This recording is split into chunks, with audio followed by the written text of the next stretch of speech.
Jason Burge has been in Laramie for 7 years. He came to Wyoming to do his MFA in fiction in the creative writing program, and he never left. He spends his free time haunting Wyoming's rivers, mountains, bird fields, and bars as an appreciator and performer of music. He works at the Wyoming Humanities Council, where he connects the arts and the humanities, beautiful creative activities, and the beautiful discussions in which we figure out why those creative acts matter so much to us. He has a heart as big as the Wyoming sky and creative hunger to match. For now, Jason's going to talk to us about different kinds of hunger. Jason Burge. May we begin?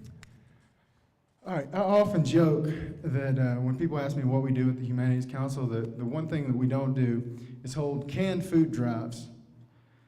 And tonight, I think I've kind of made that where I can't say it anymore, right? People get really confused about humanities and humanitarians. Well, with the humanities, there are two important words: humans and ties. You fashion-conscious people, Maggie Mullen. I'm looking at y'all. You know, you might have seen ties first, but there's a word inside humanities that matters even more, and that word is us. Because the humanities are the story of us, our arts, our cultures, our religions, our democratic systems. And they're here to help us figure out what the meaning of life is. That's the baseline question. They all started when the first caveman took a piece of coal out of the ground and went over the cave wall and started advertising what he'd eaten the night before. Just started drawing on the wall. Well, since then, we've taken it maybe a little bit too far. We share a lot. I'm a consummate overposter. I don't do this at concerts because I like to listen to the music. I do that. That's Boot, my dog, with a piece of bread on her nose. So I share. And we villainize our technologies, but we shouldn't, because they're also keys to help us having very important conversations. This right here is a video game about water in Darfur, okay? In this game, you don't get a magic wizard hat where you destroy your enemies with your eyes or anything. All you have to do is get water to your family every day, by foot, with a jug. You go out and the Janjaweed goes and they find you.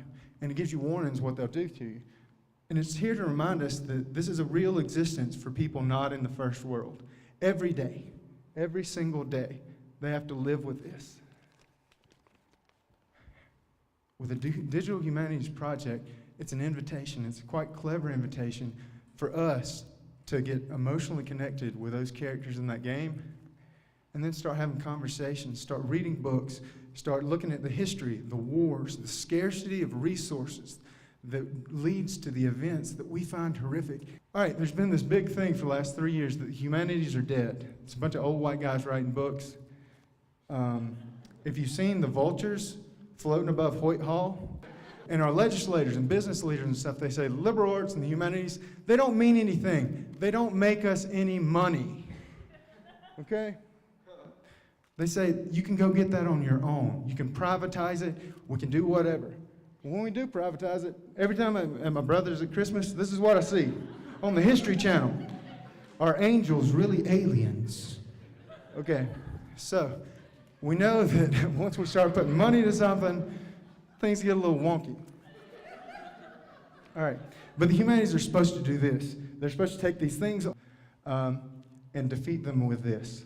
The long view, that the world's not that scary of a place, that we've been through this type of stuff before. Look at this. 40% are half true on Fox News. MSNBC, 53% of the things on Pundit Fact. Y'all ever go check that? Something makes you mad on the news, you go check it. Well, I mean, we're barely getting half of half-truths out of our news agencies. And they know why they do that, because they keep us scared. We end up buying more stuff. Well, the humanities are supposed to make us look outside of ourselves, outside of buying consumer goods and whatnot, make us into the leaders and the cultural people that we should be, where we look outside of our bodies. This slide, which I'm behind on now, is supposed to set up what is a humanities scholar ever given to us. Well, they give us a constitution, a national park system, and public education and public libraries. That's the humanities right there. That's what we actually study. And these guys, they knew that was important. They were humanities scholars. They knew languages. They knew history. They knew the classics. They knew philosophy. And they used that information to make our society. I'm not saying everybody should be an English major or a philosophy major. We don't all have to live the life of the mind, as it's called. But we do need to live a life engaged with the world in a more holistic way, where we look at the whole thing, what our micro decisions mean. Because they work through empathy, logic, and rhetoric. They can challenge your value systems and make you care enough to actually do something. If you're a lawyer or a doctor or an engineer, you can see a hole in the world. You can help fill that gap between us and the people who have nothing. And there are a lot of people who have nothing out there in the world, and we don't remember that. So, if you want to know what the humanities actually do, the Border Kids thing was mentioned earlier. We funded this. Go to it next Thursday. It's Jose Vargas with the Border Kids. Okay, and just think about it. I worked in a ditch with a lot of guys without cards for 15 years, and it's a different existence, and it's just something to think about. So be free and open to the public. Thank y'all for listening. Thank y'all for coming. And before we go anywhere, we want you to sing a song with us. Will y'all do that? Angel Adams band back out here. Will your presenters want to come up there and sing with us?